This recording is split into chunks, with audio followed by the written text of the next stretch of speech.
Panjatkan puji dan syukur kehadirat Allah Subhanahu wa Ta'ala. Karena atas izin Allah lah, dengan segala karunia dan nikmatnya, kita termasuk orang-orang pilihan yang masih diberikan kesempatan nikmat panjang umur, sehat walafiat, dengan berbekal iman dan Islam.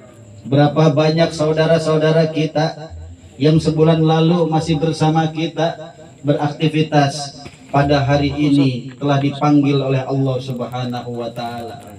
Berapa banyak tetangga kita, teman-teman kita yang minggu lalu atau mungkin kemarin masih makan bersama, duduk bersama, tapi hari ini telah Allah panggil juga. Artinya dengan segala nikmat dan anugerah yang Allah berikan, mudah-mudahan menjadikan kita sebagai hambanya yang senantiasa bersyukur, dan senantiasa terus kita menjadikan kebaikan-kebahagiaan dalam setiap aktivitas kita. Amin ya rabbal alamin. Dan tidak lupa pula, marilah kita haturkan salawat dan salam kepada junjungan alam satu-satunya makhluk yang memiliki akhlak yang luhur, yaitu Sayyidina wa Maulana Muhammad sallallahu alaihi wasallam.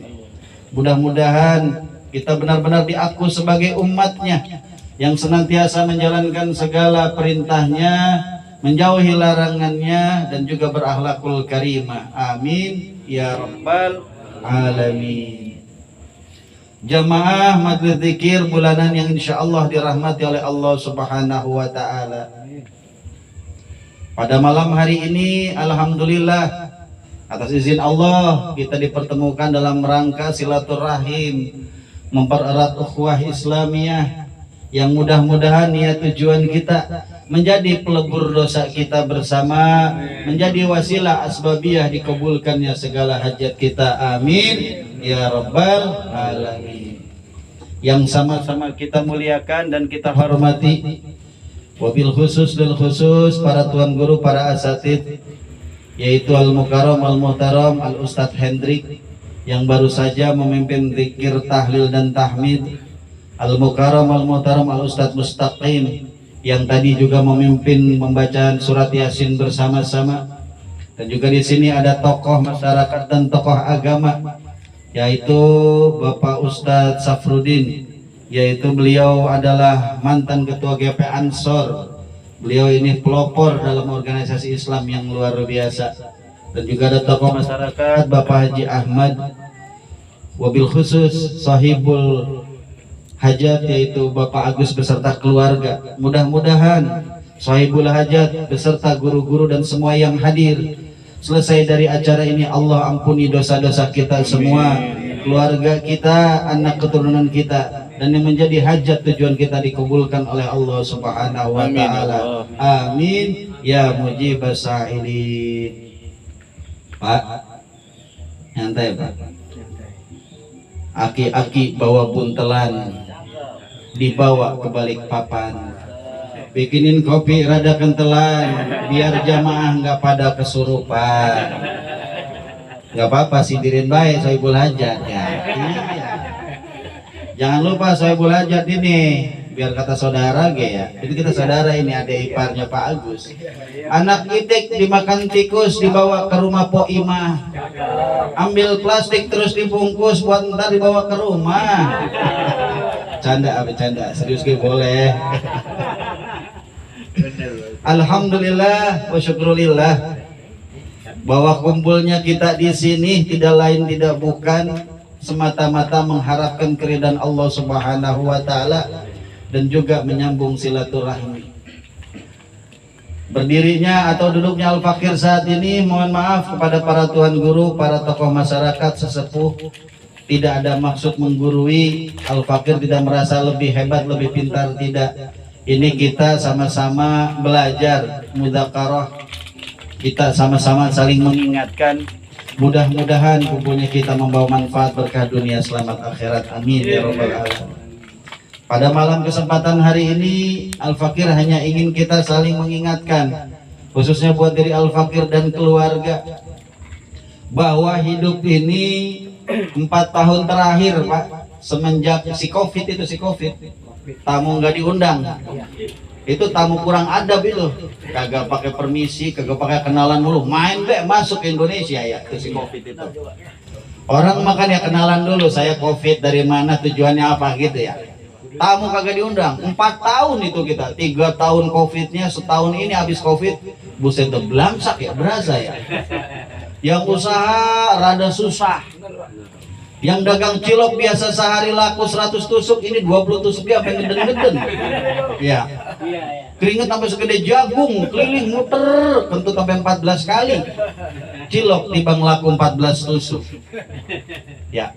Yang kerja di PT biasa lemburan nyampe dapat 6 juta, ini kagak ada lemburan. Terus yang kerja dagang apa baik tuh? Yang dagang kopi apa biasa yang ngopi sampai 12 gelas, ini yang beli timbang 4 gelas.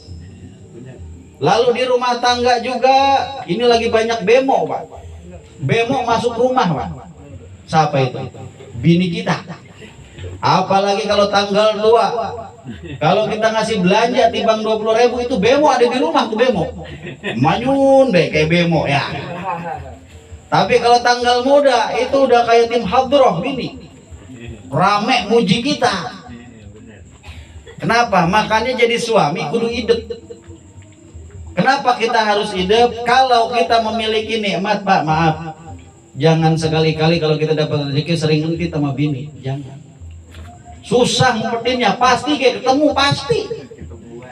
Jangankan orang biasa, ustadz ge susah mikirin ngumpetin duit. Ngumpetin duit di selipan peci hitam tuh ya, lebah dicuci. Abi, ini duit siapa? Ada 100.000. Iya Mi, itu duit apes. Ngapa apes? Lah kan temuin Umi. Nah, kita mikir lagi ya, umpetin di bawah jok motor. Lah lebah lagi nyari jas hujan itu ya. Bi, ini ada duit gocapan, udah duit apes lagi baik. Sampai-sampai itu saya pernah ngumpetin duit, dia pusing mikir ya Pak. Oh iya ya, saya umpetin kayak di Al-Quran. Karena tuyul kayak kan kagak berani ya ngambil duit di Al-Quran ya. Susah, tuyul kagak berani. Baru ngumpetin dapat sehari semalam, tumben-tumbenan nih bini pengen ngaji. Katanya habis ngaji disuruh sama ustazah banyakin baca surat Ar-Rahman, Waqiah ya. Pas saya nyelipin duit di surat Ar-Rahman lagi kedengar. Begitu dibuka nemu duit 300.000. Kata bini, bener kata Bu Ustazah, barang siapa membaca ayat suci Al-Quran, jangankan membacanya, belum membacanya udah Allah kasih hadiah. Akhirnya bini bilang, Bi, alhamdulillah Bi, emang Ustazah hebat Bi. Baru buka surat Ar-Rahman, Bi, belum baca udah dapat 300.000 Bi. Baca 15 kali itu Pak, bini. Lah pikir belum baca udah dapat 300.000, gimana baca? Dapat 3 juta meren. Tapi laki yang apaanan, susah banget ngumpetin duit. Makanya jadi laki kudu jujur. Mendingan jujur Pak. Kasih duit nih, kita dapat rezeki, makelarin tanah, dagang segala macam, dapat 200.000, 300, serahin ke bini, kita jujur. Sayang, Beb, Mah, nya, ini ada duit 300.000. Abang mau minta gue capek buat rokok sama bensin, sama kuota internet. Udah beres. Karena kalau kita ngumpetin kayak apa, kita takutnya nanti pikirannya macam-macam. Padahal tujuan kita ngumpetin nggak lain ya. Kalau nggak kopi, rokok. Nah, akhirnya dari sini sampai baginda Nabi berpesan Pak kepada kita. Banyak nih kita bapak-bapak, suami dan istri yang terlena dengan tujuan hidup kita. Hidup dari pagi sampai ke pagi lagi ya, nyari duit mulu. Sampai di otak laisal fulus manfus, nggak ada fulus mampus kita. Padahal tujuan kita bukan cuma fulus Pak. Tujuan kita yaitu kita ikhtiar al-insanu bitafkir wallahu bitakdir. Manusia wajib berusaha dengan maksimal dari sisi mencari rezeki beribadah, tapi takdirnya Allah yang menentukan. Jadi jadi tukang cilok jangan ngukur rezeki. Kita jualan bawa 100 tusuk. Wah ini bakal laku 100, belum tentu. Bisa jadi lakunya 20 tusuk, tiba-tiba kita keserempet mobil BMW, kaki kita berdarah, dapat 3 juta. Bisa nggak begitu Pak? Bisa. 100 tusuk cilok timbang maaf misalnya 100.000, biarin gerobak rusak sama gerobak 1,5 juta. Nah yang nabrak apaanan orang kaya ya, pakai Mercy, pakai BMW, dia buru-buru, udah Bang nggak bisa sempat nyamperin ke rumah sakit, ngeluarin duit 3 juta. Apakah bersyukur itu? Luar biasa kan? Karena Allah itu cantik Pak, unik memberikan satu rezeki kepada kita. nggak bisa digambar. Makanya kata baginda Nabi dalam sebuah hadisnya, beliau mengingatkan ada 4 hal kebaikan yang kalau kita lakukan kita bisa mendapatkan kebaikan di dunia dan juga kebaikan di akhirat kelak. Karena kalau kita nggak bisa melakukan itu, kita bisa salah jalan nanti. Apa 4 kebaikan itu? Yang pertama, qalban syakira, hati yang bersyukur, Pak. Hati yang bersyukur ditandai dengan 2 hal. Yang pertama, kalau kita memperoleh nikmat rezeki, jangan lihat besarnya, tapi lihat yang di bawah kita. Contoh Ini mah, kita tukang ojek sehari dapat 100.000. Jangan lihat yang besarnya. Wah, saudara gua, tetangga gua, teman gua sehari dapat 500.000. Kecil nih ya, cepet. Jangan gitu. Lihat urusan dunia ke bawah. Alhamdulillah, ini kita habis ngojek dapat 100.000. Tetangga sebelah narik beca tibang 50.000. Kata yang tukang beca, alhamdulillah dapat 50.000. Tetangga sebelah kemarin sakit. Kata yang sakit, alhamdulillah saya sakit, Allah berikan ujian. Tetangga sebelah kemarin mati, kagak balik lagi. Jadi timbul rasa syukur dalam urusan nikmat. Nah, sebaliknya dalam urusan akhirat lihatnya ke atas. Kita sama-sama makan nasi, kita sama-sama tidur, sama-sama istirahat. Kenapa itu tetangga sebelah bisa rajin sholat berjamaah di masjid? Kenapa kita punya teman, punya saudara bisa khatam Quran sebulan sekali? Makannya sama, tidurnya sama, ya. Sehingga kita punya rasa syukur, qalban syakira. Jangan dibalik. Urusan akhirat nyari yang paling pahit. Ada yang nyolek, bang, kagak sholat Jumat tuh, biarin, ono udah haji 3 kali, kayak gua liatin kagak pernah Jumatan. Orang baik yang jadi kaca. Mang, ono cang hadir ngapa majlis talim bulanan? Biarin, lo ono juragan punya mobil 3 kagak mau ngaji, kaya. Hati-hati, kalau kita terbalik dalam mengamalkan itu, kita menjadi orang-orang yang kufur nikmat. Ingat kata Allah apa? La in syakartum la azidannakum wa la in kafartum inna adzabi lasadid. Kalau kita bersyukur, niscaya Allah akan tambah rezeki kita. Kalau kita nggak bersyukur, maka kita termasuk orang yang kufur, dan ingatlah azab Allah sangat pedih. Bisa Pak begitu? Bisa. Jadi ingat Pak, makanya saya sama bini suka bilang begini, Mi, kalau Abi dapat rezeki jangan lihat besarannya, Bi ya. Lihat apa yang Abi usahain. Tapi kita sebagai suami juga hidup, maaf Pak ya. Udah kita usaha dagang kaki 5, tukang ojek, jadi buruh kuli, dapat sehari timbang cepet. Kita perokok berat, beli rokoknya rokok esek yang harganya 45.000. Lah itu kagak gablek otak, maaf ini ya, buat belajar kita juga. Dapat duit cepet beli rokok es harga 45.000, sisa 55.000. 45.000 buat kita sendiri, 45.000 yang tadi sisanya buat sekeluarga. Pikir pakai otak, cukup kagak? Caranya gimana? Udah kita rokok yang murah-murah gitu, Diablo ya, Tivo ya, yang timbang 12.000. Masih ada sisa lebihan. Bukan apa-apa Pak. Kalau bini sudah mendoakan kita dari ikhtiar kita, terus kitanya juga tidak memberikan penghargaan dari rezeki yang kita dapatkan, takutnya timbul gerutu. Akhirnya kalau gerutu apa Pak? Ngaruh ke makanan. Sehebat-hebatnya bini masak, kalau hatinya rada mangker, pasti jadi ngurangin rasa. Cobain dah. Biasa dikasih 100.000, dikasih timbang 45.000. Lah beli sambal kayak nguleknya sambal begini.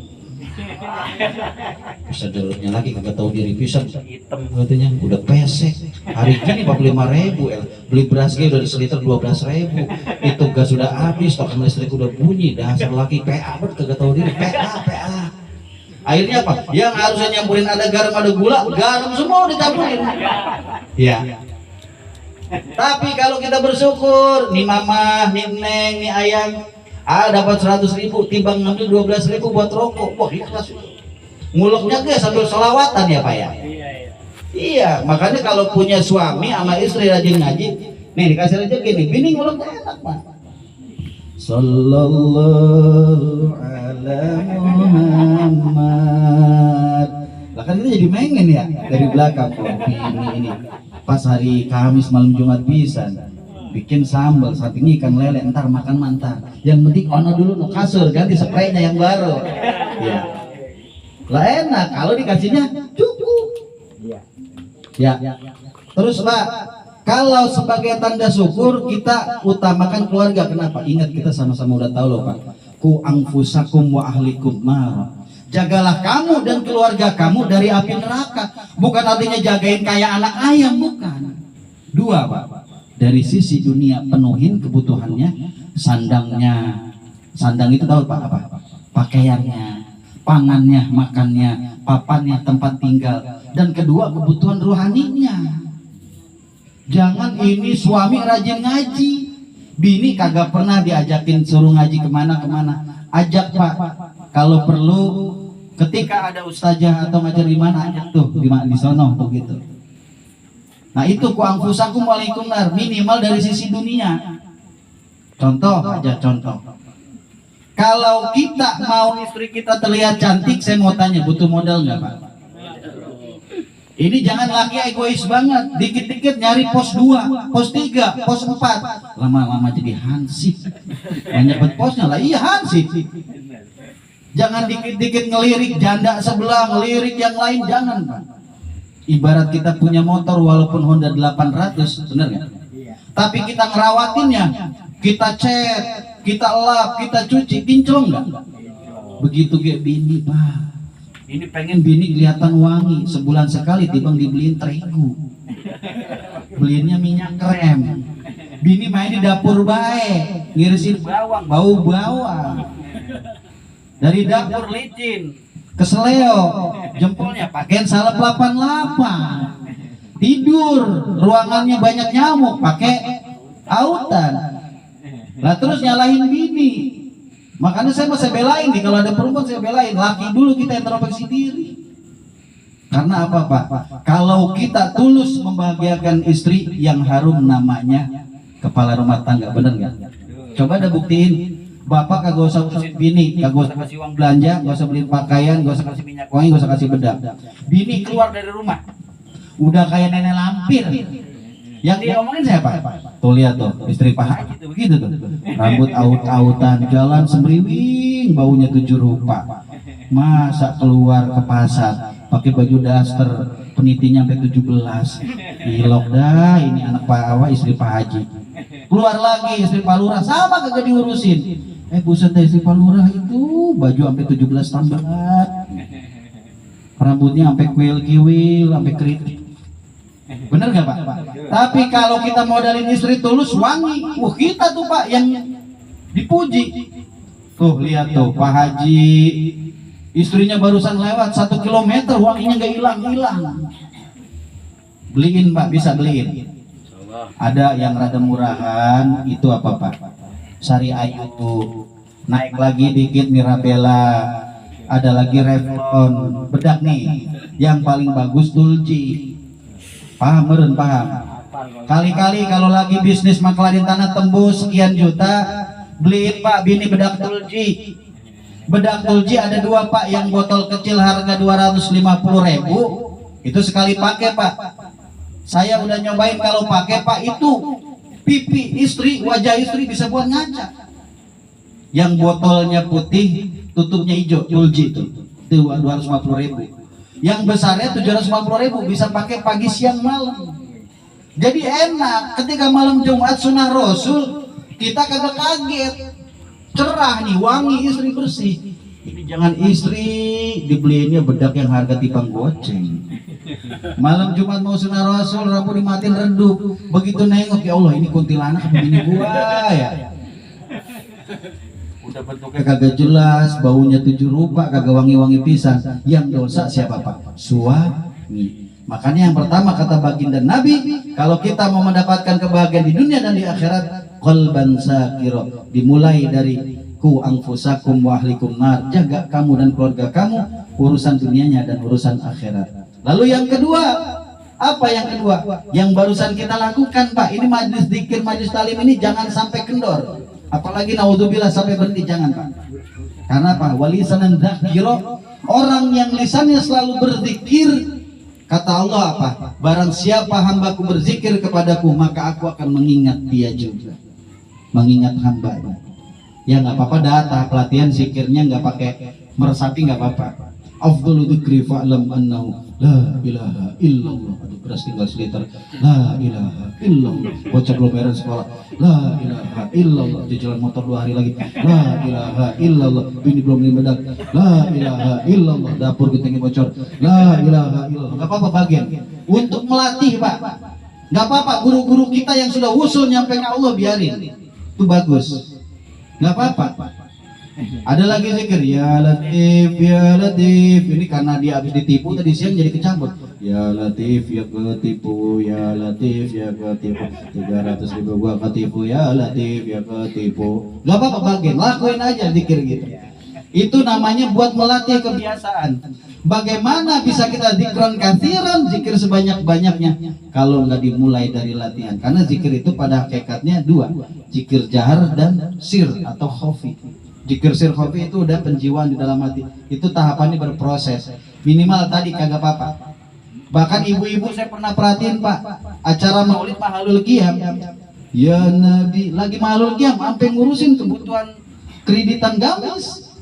Sampai habis tuh saya dengerin ini. Allah ya Nabi salam. Oh iya, nanti kemarin belum bayar, digaji jam iya, tapi ini gue belum gajian. Ya Rasul salam alaika. Itu Mbah Santi juga belum bayar, kemarin dia malah utang sama gua, malah 2 gamis lagi diambil. Ya Habib salam alaika. Singkat cerita malul jam ngomongin kreditan gamis baik, bagian biarin bagian. Yang nggak boleh itu udah kagak hadir ngaji, kagak hadir zikir, ngomongin yang ngaji. Itu kagak ada polonya, itu kagak ada otaknya.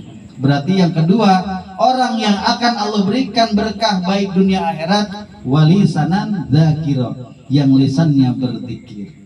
Lalu yang ketiga, wa musibati ala sabira, orang yang diberikan musibah dan dia bersabar. Hebatnya Islam apa, Pak? Kalau Allah titipkan kekayaan, dianjurkan bersyukur.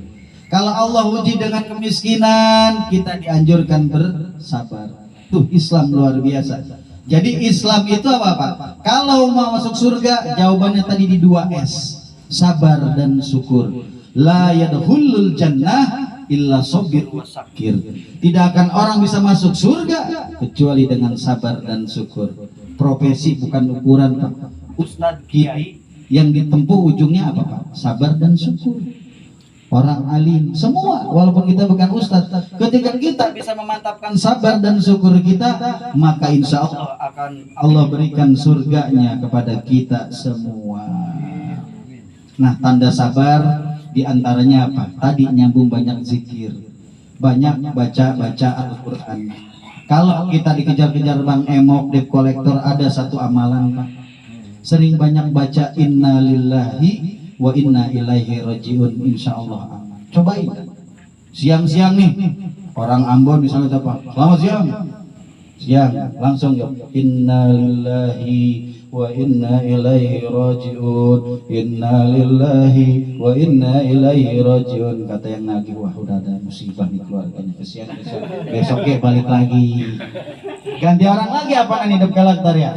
Yang muslim, assalamualaikum, waalaikumsalam, inna lillahi, bawa tasbih nggak apa-apa, wa inna ilaihi rajiun, inna lillahi wa inna ilaihi. Wah kasihan siapa lagi yang mati udah besok balik. Lama mungkin pegel kagak ditagih-tagih, Pak. Karena kata Allah dalam firman-Nya apa, Pak? Kunci sabar itu apa? Wala nabluwannakum bisyai'in minal khauf wal ju'i wa naqsin minal amwali wal anfusi was samarat wa basyirus sabirin alladzina idza asabatuhum musibah qalu inna lillahi wa inna ilaihi rajiun. Barang siapa yang mengaku beriman, kita kan habis muslim Islam beriman ya, pasti akan Allah uji dengan kelaparan, dengan kehausan, dengan kesulitan, bahkan sampai kehilangan nyawa. Dan ketika kita mendapatkan ujian, wabasyirus sabirin, hanya dengan sabarlah kita bisa tenang, Apa itu sabar? Orang yang ketika dapat ujian musibah apapun selalu mengucapkan inna lillahi wa inna ilaihi rajiun. Jadi orang sekarang banyak salah kaprah, Pak. Ini baca inna lillahi buat orang meninggal doang, salah. Ini sesuai firman ini apa? Kita nggak bisa nyicil cicilan Bang Emo ke apa ke, udah gitu. Coba praktekin. Nggak bakal ditagih, akhirnya kesian Pak. Besok-besok yang mau nagih bawain beras. Kesian amat lo ya. Kemarin gua kesini innalillah. Siapa lagi yang mati? Gua kesini innalillah. Bawain beras, bawain sembako lah, jadi banyak kita rezekinya ya. Berarti apa? Wa musibati ala sobiro. Ketika ditimpa musibah dia bersabar. Nah sabar harus diganti dengan sholat. Ya ayyuhalladzina amanu sta'inu bisabri wassalat. Jadikanlah sebagai penolongmu sabar dan sholat. Sabar wayanya aja Allahu Akbar, Allahu Akbar. Ya juhur lagi baik. Padahal maka ngapa-ngapain. Bikin kopi kagak ada duit, ya mau ngerokok tinggal sebatang. Orang udah matiin dulu, kopinya nggak ada, sholat. Abis sholat munajat doa nggak harus dengan bahasa Arab, udah unek-unek keluarin ke. Ya Allah ya Rabb, ini kita puyeng banget ya, beras tinggal seliter ya Allah, Engkau maha kaya, ya Goniyo ya Hamid ya Allah. Pulang ikhlasin aja Pak, tolongin. Ada baik rezeki. Tahu-tahu kita tabrak kambing, kambingnya tahu-tahu mati, udah cengap-cengap, nggak tahu ini kambing nggak ada yang punya. Kata orang, kata Pak udah bawa aja itu nggak ada yang punya. Lah dari bawa kambing kita ya. Pulang-pulang makan kambing, duit kagak gablek. Misalnya ini Maya. Berarti ketika musibah Allah berikan kepada kita ujian, maka kuncinya adalah sabar dan sholat. Dan yang terakhir, hal yang dapat memberikan kita bahagia dunia dan akhirat, wa zauzatun sholeh, memiliki istri yang soleh. Istri soleh bisa ada dua hal. Satu karena latar belakang pendidikan dia mondok. Yang kedua ini yang bisa kita olah tergantung bagaimana suami mendidiknya. Sekarang maaf Pak, kita nikah dengan orang jebolan pesantren perempuan, tapi kalau kita nyembrung lama-lama luntur ilmunya, akhlaknya, bener nggak? Tapi sebaliknya kita nikah dengan perempuan biasa, anak kiai bukan, anak ustadz bukan. Ketika dia menikah dengan kita, kita timbulkan sabar kita, akhlak kita. Makanya saya bilang Pak, nih cara saya di rumah tangga, jalannya sederhana, 18 tahun. Dalam sebuah pernikahan itu bukan sesuatu yang sebentar. Bapak udah berapa tahun? Taruhlah 2 tahun, 3 tahun. Nih apalagi yang masih pengantin baru. Kebetulan ini sahabat saya Gus Fadil masih bujang. Udah saya kasih nih gambarannya. Biasanya ujian orang menikah apa Pak? 3 tahun pertama. Kuncinya cuma satu. Ketika istri lagi tadi kayak bemo, ya manyong, sabar, sholawatan kita. Jadi sama tetangga nggak kedengeran kita berantem ada masalah, malah dianggap Pak Ustadz itu nikah udah 3 tahun nggak pernah berantem, padahal mah apa? Puyeng, malah puyeng. Misalnya bini nyinggung-nyinggung, Bi itu berisik Pak, itu token. Udah kita mah sholawatan aja. Sallallahu ala Muhammad sallallahu alaihi wasallam. Biasanya bini geng gak bakal banyak ngomong, balas lagi Ahmad ya Habibi, Ahmad ya Habibi, Ahmad ya Habibi, ya Habibi, salam alaika. Enak gak Pak didengarnya? Kata tetangga, wah Ustadz luar biasa, nikah 2 tahun 3 tahun kagak ada cerita pertengkaran, padahal itu kita lagi puyeng mikirin token bunyi. Begitu. Jadi kalau marahnya istri itu nih Pak, istri kan kalau dengar riwayatnya diciptakan dari tulang rusuk Nabi Adam sebelah kiri, ditidurkan oleh Allah Nabi Adam, dalam keadaan tertidur diambil satu, jadilah Siti Hawa. Dan kita harus paham Pak, kodrat kita. Kita laki-laki jangan banyak ngomong, karena buyut kita Nabi Adam. Mingkem, kudu mingkem, Adam. Perempuan wajar banyak ngomong, suka marah. Siti Hawa. Paham kudu ke situ. Jadi apa, banyakin diem be. Sholawatan udah, ya sabar udah, masih ngomel tinggal tidur. Kan paling ada bosan diri lagi, gak tahu diri pisan, gue ngomel sejam, dibacain sholawatan, gue masih ngomel tidur juga, akhirnya nemenin kita tidur. Indah nggak ada? Beras tinggal seliter, token listrik bunyi, kita baca sholawatan pahala, tinggal tidur, lah kelonan berdua, bangun tidur, rezeki nyamperin, indah pada itu hidup. Jadi baginda Nabi memberikan tadi 4 pesan. Mudah-mudahan untuk Al-Fakir sekeluarga juga bisa menjalankan. Yang pertama yaitu qalban sakhira, hati yang bersyukur. Yang kedua walisanan dzakira, lisan yang berzikir. Yang ketiga wa musibati ala sabira, ketika Allah berikan ujian musibah kita bersabar dengan sholat. Dan yang terakhir wa zaujatan sholihah, memiliki istri solehah bukan karena latar belakang pesantren, tapi dari bagaimana kita kepala rumah tangga suami mencontohkan yang baik-baik, dari sabar kita, syukur kita, akhlakul karimah kita. Mudah-mudahan kita semua tergolong ke dalam 4 golongan ini. Mohon maaf kalau Al-Fakir banyak salah, karena yang benar datang dari Allah dan Rasulullah, yang salah dari diri Al-Fakir pribadi. Ikan sepat, ikan gabus berendam di air tawar, lebih cepat lebih bagus karena perut berasa lapar. Itu saja yang dapat Al-Fakir sampaikan, kurang lebihnya mohon maaf. Wallahul muwaffiq ila aqwamit thoriq, wal afu minkum. Wassalamualaikum warahmatullahi wabarakatuh.